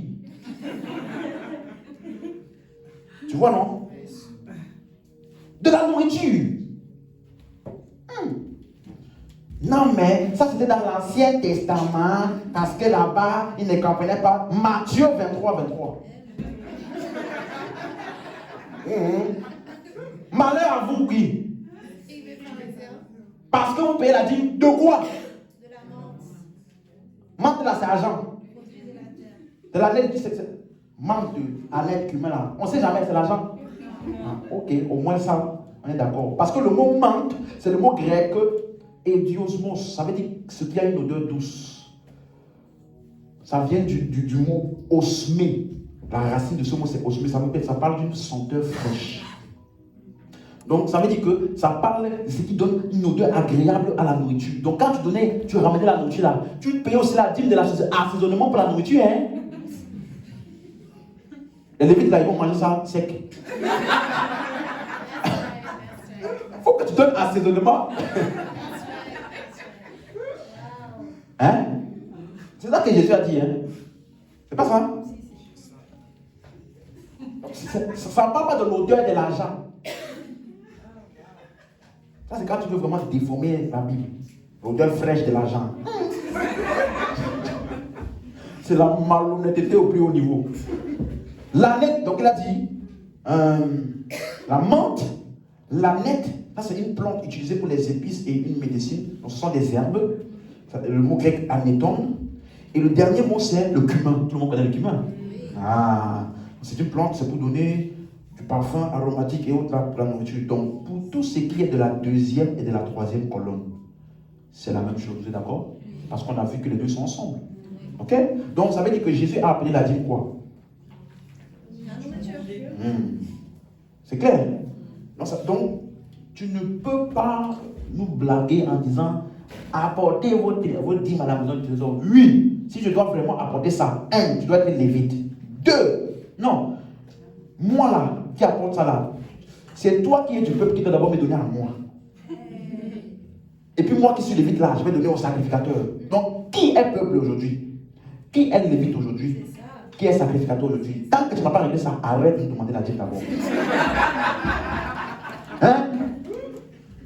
Ok, d'accord? Non, parce que si on doit aller bibliquement parlant, tu dois aussi rester à la lettre d'après la. Donc, ça veut dire que, d'après ce qu'on a vu, par exemple, Lévitique 27, 30, toute la dîme de la terre, soit des récoltes de la terre, soit du fruit des arbres, ça c'est quoi? Les aliments, les fruits de la terre. D'accord? Et verset 32 aussi, toute dîme du gros et du menu bétail. Donc, c'est la nourriture et les animaux. C'est ça. Vous voyez? Ce sont ce qui vient de l'agriculture et aussi pour les animaux. Donc, quelqu'un va dire maintenant, très malhonnêtement, quelqu'un va dire ceci. Suis-moi. Oui, mais c'est parce qu'à l'époque, il n'y avait pas d'argent. Donc, c'est pour cela que la nourriture et les animaux étaient à utiliser comme moyen d'échange. Est-ce que c'est vrai ça? Non. Non? Non. Seulement dans le livre de Genèse, le mot argent est utilisé 32 fois. Hein? 32 fois. Seulement dans le livre de Genèse. Tu vois? Et le mot dîme est mentionné dans Lévitique 27 pour la première fois. Donc, ça veut dire que la dîme là a été mentionnée après la loi même. Parce que la loi était dans Exode. C'est ça. Donc, suis-moi, de Exode là jusqu'à Lévitique 27 ici, argent est utilisé 48 fois. Tu as compris? Avant la loi, 32.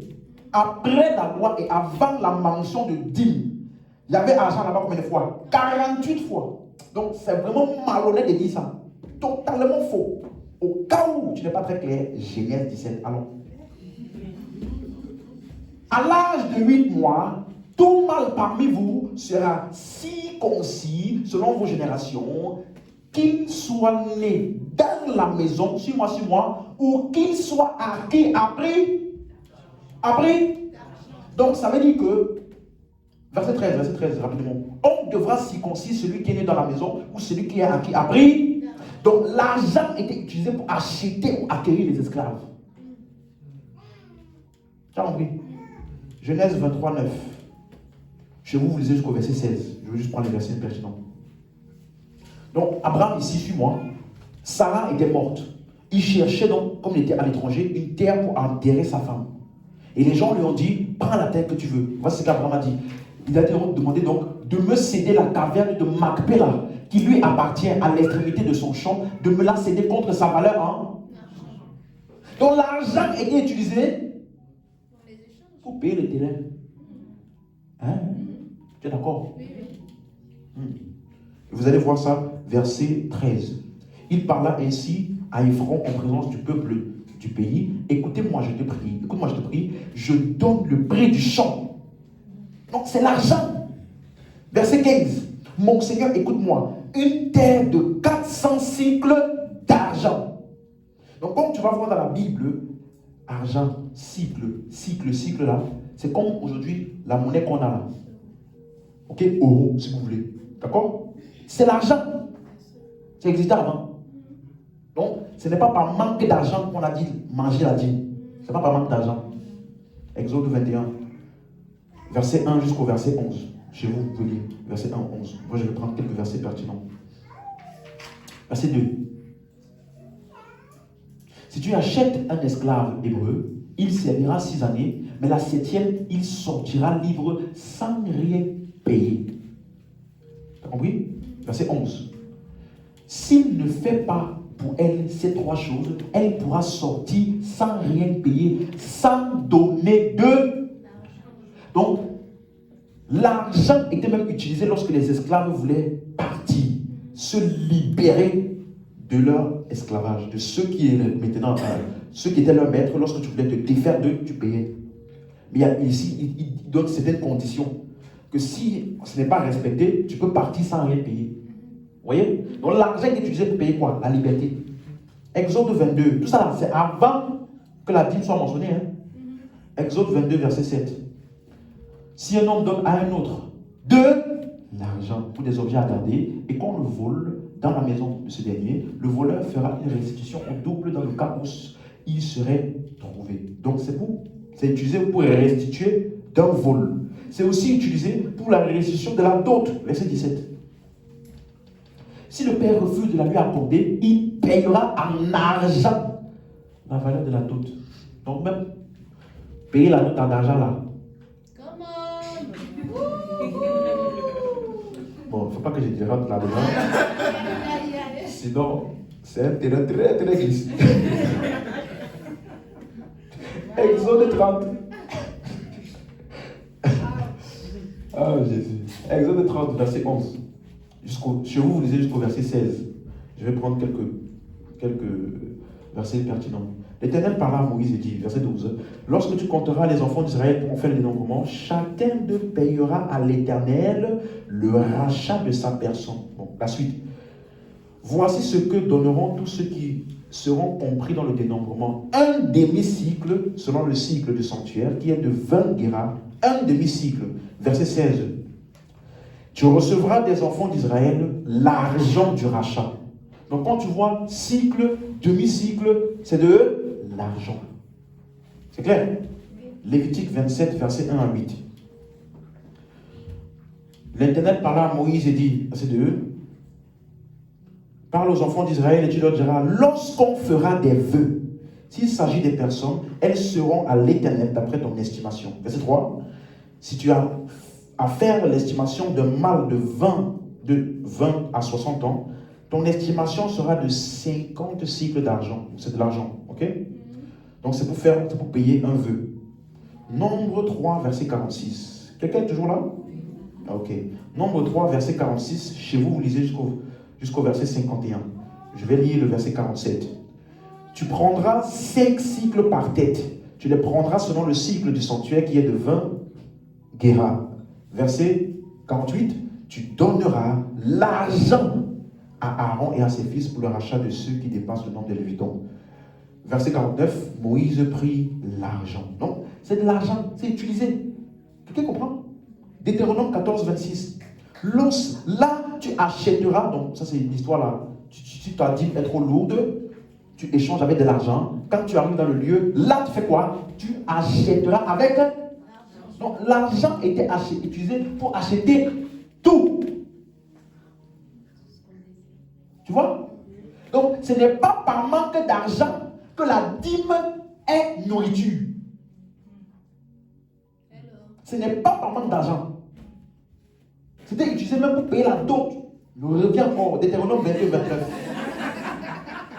Deutéronome 22, 29. L'homme qui aura couché avec une femme, donnera au père de la jeune fille 50 cycles d'argent.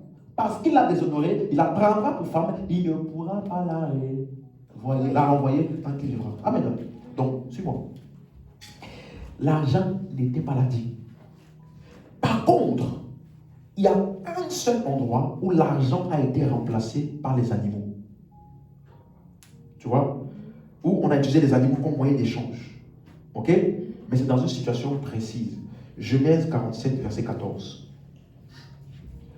Quand il y a eu la famine, vous vous rappelez, dans l'histoire de Joseph, il y a une grande famine. Et donc, comme Joseph avait eu un songe, ils ont économisé pendant 7 ans, ils ont économisé des vivres. Et donc, du coup, Joseph recueillit. Donc, les gens, pendant la famine, venaient en Égypte pour se ravitailler. Et donc, Joseph recueillit tout l'argent qui se trouvait dans le pays d'Égypte et dans le pays de Canaan contre le blé qu'on achetait. Donc, les gens venaient payer l'argent en Égypte à Joseph. Et lui, il leur donnait quoi? Le blé. Vous voyez? Mais comme c'était une longue famille, regardez, il fit entrer cet argent dans la maison de Pharaon. Comprenez? La suite. Quand l'argent du pays d'Égypte et du pays de Canaan fut épuisé, ça veut dire que, imagine-toi, il y a une longue famine. Tous les biens qui sont en circulation, comme c'est à un seul endroit qu'on achetait, tout partait là-bas en termes d'argent. Eux, ils ne donnaient rien, aucun argent. Donc, il n'y avait pas de circulation d'argent. Donc, ça arrivait à un point où l'argent est fini. Vous comprenez? Tous les Égyptiens vinrent à Joseph en disant, donne-nous du pain. Pourquoi mourrions-nous en ta présence? Car l'argent, c'est parce que l'argent? Ok, verset 16. Joseph dit, donnez vos troupeaux et je vous donnerai du contre vos. Si l'argent, donc c'est dans une situation précise. Parce qu'il n'y avait plus d'argent pour payer. Verset 17. Ils amenèrent leurs troupeaux à Joseph et Joseph leur donna du pain contre les chevaux, contre les troupeaux de brebis, de bœufs et contre les ânes. Il leur fournit ainsi du pain cette année-là contre tous leurs troupeaux. Donc ils avaient épuisé tout l'argent, il ne leur restait que les troupeaux. Est-ce que c'est clair? Donc ce n'est qu'à ce moment-là. Sinon, avant ça, partout, la nourriture ou les animaux n'ont jamais remplacé l'argent. C'est clair? Un autre texte. 2 Chroniques 24, versets 4 à 6. Pour te montrer que l'argent là. Après cela, Joas eut la pensée de réparer la maison de l'Éternel. Hein? Réparer la maison. Verset 5. Il assembla les sacrificateurs et les lévites et leur dit, allez par les villes de Juda et vous recueillerez dans tout Israël de l'argent. Chaque année, pour réparer la maison de votre Dieu. Et mettez à cette affaire de l'empressement, mais les Lévites ne se hâtèrent point. Donc ils devaient récolter de l'argent pour réparer le temple. Verset 6. Le roi appela Jéhojada, le souverain sacrificateur, lui dit, pourquoi n'as-tu pas veillé à ce que les Lévites apportassent de Juda et de Jérusalem l'impôt ordonné par Moïse? Donc même l'impôt et les taxes étaient payés par l'argent. 2 Rois 12, verset 14. Le roi appelé Joas dit au sacrificateur, oui, tout l'argent consacré qu'on apporte dans la maison de l'Éternel, l'argent ayant coût, savoir l'argent pour le rachat des personnes d'après l'estimation. Donc même l'argent est utilisé comme offrande. Mais on n'a jamais appelé ça. C'est clair? Verset 5. Que les sacrificateurs le prennent chacun de la part des gens de sa connaissance et qu'ils l'emploient à réparer la maison. Donc l'argent là était utilisé pour réparer le temple. Verset 15. On ne demanda pas de compte aux hommes entre les mains desquels on remettait de l'argent pour qu'ils donnassent à ceux qui faisaient l'ouvrage. Car ils agissaient avec beaucoup. Donc les gens qu'on a embauchés pour venir réparer le temple là, on les payait avec de l'argent. Vous voyez? Remettait l'argent pour qu'ils le donnassent à qui? Ceux qui faisaient l'ouvrage ou qui réparaient le temple. Donc même les services étaient payés avec l'argent. Puis encore, verset 16. L'argent des sacrifices de culpabilité et des sacrifices d'expiation n'était point apporté dans la maison de l'Éternel, ils étaient pour les sacrificateurs. Donc même les sacrifices là étaient aussi faits sous forme d'argent. Donc, il y avait des sacrifices d'expiation et autres là qui étaient faits sous forme animaux. Il y avait aussi sous forme d'argent. Mais jamais on a appelé la dîme l'argent. Jamais. Bon, on va s'arrêter là pour aujourd'hui. Il est déjà 17 heures. Parce que quelqu'un disait une fois, la raison pour laquelle c'était ainsi, c'est parce que la majorité des gens, c'était des fermiers et des agriculteurs. Vendredi là, je vais t'expliquer, il y avait même des, comment on appelle ça?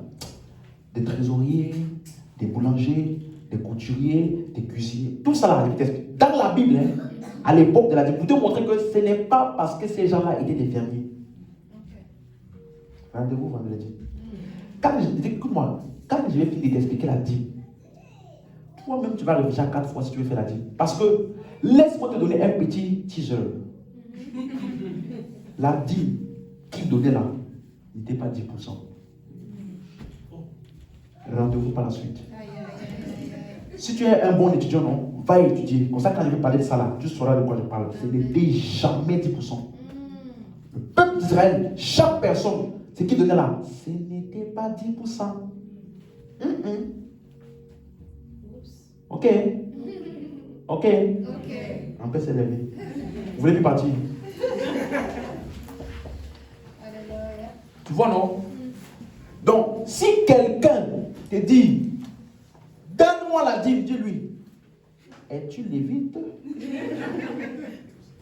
Hein? Et es-tu dans le lieu? Et as-tu besoin de soutien parce que tu ne fais rien? Ce n'est pas tu prends nos dîmes et puis tu vas investir, tu deviens millionnaire. Non, non. Tu dois être tout le temps dans le temple. Et comme tu ne fais rien d'autre, on te soutient par ça. Et en plus, soutien là, ce n'est pas argent, c'est nourriture. Si tu veux même épices, on met dessus.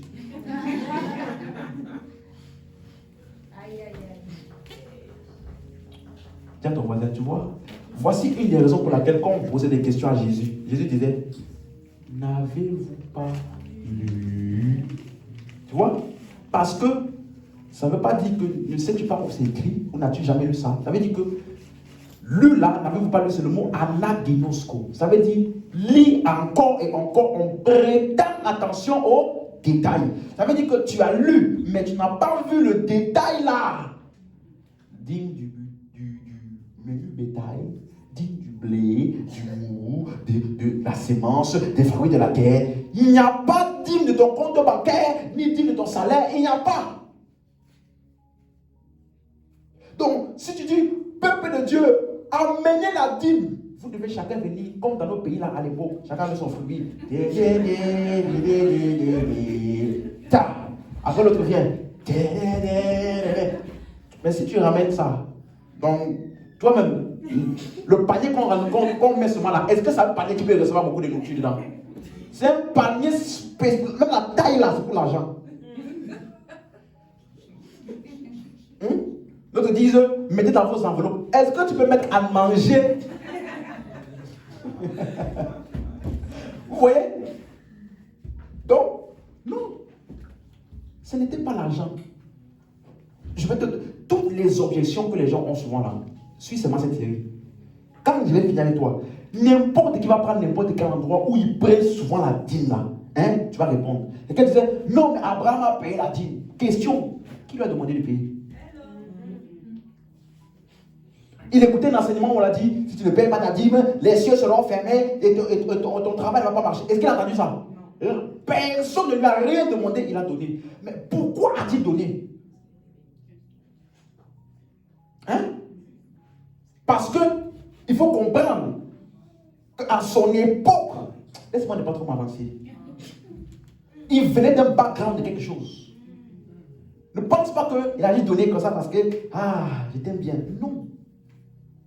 Personne ne l'a demandé. Donc, il y a quelque chose qui l'a motivé. Il y a quelque chose qui était une pratique, si vous voulez, du background d'où il venait. Et deuxième chose, il n'a pas donné la dîme de ses revenus à lui. Il venait d'une guerre qu'il venait de gagner. Et il a récupéré tous les biens de la guerre là. On appelait ça le butin de guerre. Donc tout ce qu'il a donné comme dîme ne venait pas de son revenu à lui. 1. 2.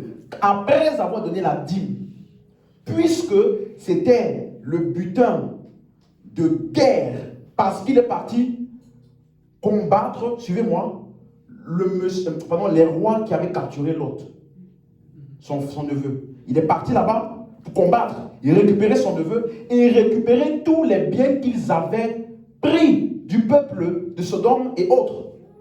Vous suivez? Donc Abraham a fait quoi? Il a récupéré tous ces biens-là.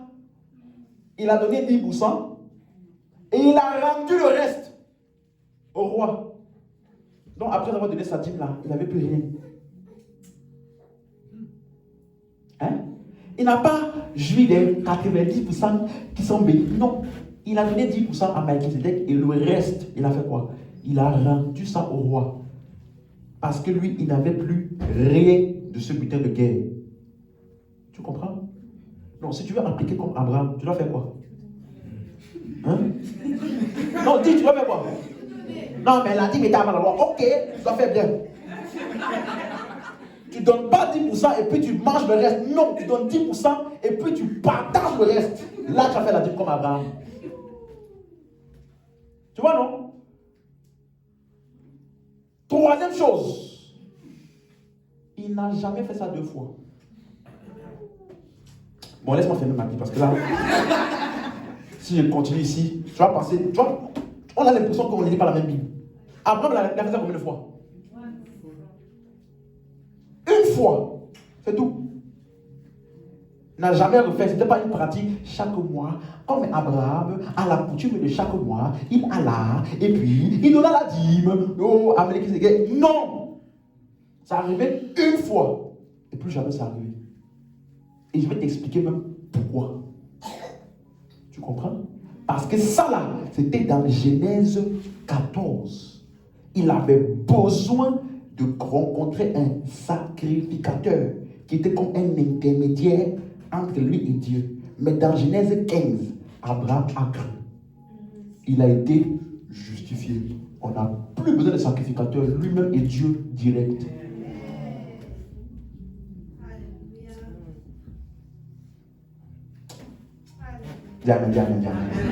Rendez-vous pour la suite. Suis-moi.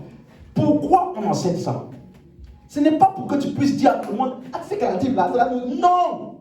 C'est pour que dans ton intellect et dans ton système intérieur, tu aies une bonne perception de Dieu. Toutes les choses qui semblent maintenir dans la servitude là, comme quoi, si tu ne fais pas ça, Dieu ne peut pas faire ça, c'est libéré. Et tu fonctionnes avec Dieu dans la liberté.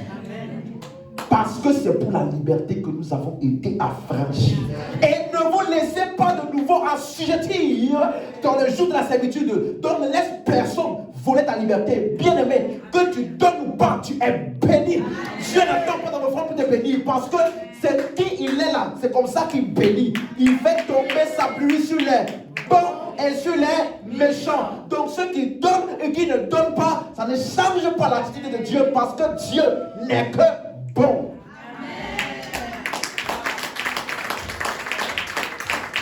Si tu as encore dans ta tête là l'image d'un Dieu qui attend que tu donnes quelque chose, enlève ça. Parce que ce n'est pas le vrai Dieu. Le véritable Dieu, avant que tu ne saches même que tu as besoin de lui, il avait déjà tout prouvé en avance. Dieu prouve son amour en ce que lorsque nous étions encore pécheurs, on ne savait rien de lui, on s'en foutait de lui, on ne savait même pas qu'il avait besoin de nous. Rien. C'est à ce moment-là, quand on n'avait rien à lui offrir, rien de fait pour lui, c'est à ce moment-là même qu'il est mort et a pourvu le salut. Et la Bible dit, étant maintenant donc réconcilié, maintenant que tu es réconcilié, ne nous donnera-t-il pas toutes choses? Laisse-moi te donner un verset, Romains 8, 32. Laisse-moi te choquer un peu. Parce que j'ai l'impression que certains d'entre nous, on n'a pas vraiment compris qui est Dieu. Et c'est très grave parce que beaucoup ont grandi toute leur enfance, toute leur vie chrétienne, 40 ans de vie chrétienne. Quelqu'un m'avait dit une fois, on m'a écouté, il m'a dit, ça fait 40 ans que je suis chrétien. Je n'ai jamais compris Dieu comme ça. Pourquoi? Jésus a dit, vous êtes dans l'erreur parce que vous ne comprenez ni les Écritures, ni la puissance de Dieu. Donc, tu peux vivre toute ta vie dans l'erreur parce que tu ne comprends pas les Écritures. Prier dans l'erreur. Servir Dieu dans l'erreur. Faire beaucoup de choses pour Dieu dans l'erreur. Le fait que tu sois actif pour Dieu ne veut pas dire que tu es dans la vérité. Tu peux être activement dans l'erreur. Tu me suis? Voici l'image de Dieu. Lui là, il n'a point épargné son propre fils, mais il l'a livré pour nous tous. C'est ça que la Bible dit. Comment? Si tu comprends ça, comment ne nous donnera-t-il pas aussi toutes choses? Quoi? Toutes choses. Avec lui. Donc, quand tu as reçu Jésus, tout de Dieu est venu avec lui. Il n'y a rien d'autre que tu dois faire ou essayer de faire pour essayer de te qualifier. En anglais, c'est même plus fort. Donne-moi la version anglaise, s'il te plaît. Ou Darby. Comment? Darby. C'est librement. Donne-moi la version anglaise. Quelqu'un m'a suivi? Celui-là qui n'a point épargné son propre fils, mais il a livré pour nous. Comment ne nous donnera-t-il pas avec lui aussi quoi? Les anglophones, ça veut dire quoi, free? Volontairement. Free, ça veut dire quoi? Ah, merci. Free, ça veut dire quoi? Ça veut dire sans condition. On n'a pas dit qu'il va te donner ça si tu pries. Ta prière ne fait pas que Dieu te donne. Avant que tu ne saches prier, il t'a donné. Ce n'est pas ta prière qui fait bouger Dieu. Ce n'est même pas ta foi. Seigneur, je déclare. Ce n'est pas ta foi qui fait bouger Dieu. Dieu a bougé avant que tu ne saches. Donc, tout ce que tu fais, c'est recevoir ce qu'il t'a donné. Si tu n'as pas la bonne perception de Dieu, tu ne pourras pas marcher efficacement dans ta vie chrétienne. C'est pour ça qu'on enseigne. Pour que ton système de pensée soit correct vis-à-vis de Dieu. Et que ça te positionne pour recevoir et vivre pleinement et librement tout ce qu'il a pour toi. Je déclare au nom de Jésus, quels que soient les jours de servitude, les forteresses et les systèmes de pensée que tu avais acceptés par des faux enseignements et les choses auxquelles tu avais laissé accès à ta vie parce que tu avais été mal enseigné, je déclare au nom de Jésus une restauration comme jamais auparavant. Je déclare qu'à partir d'aujourd'hui, tu commences à couler dans l'accélération divine. Les domaines et les lieux qui semblaient bloqués, à partir de maintenant, ça fonctionne. Au nom de Jésus.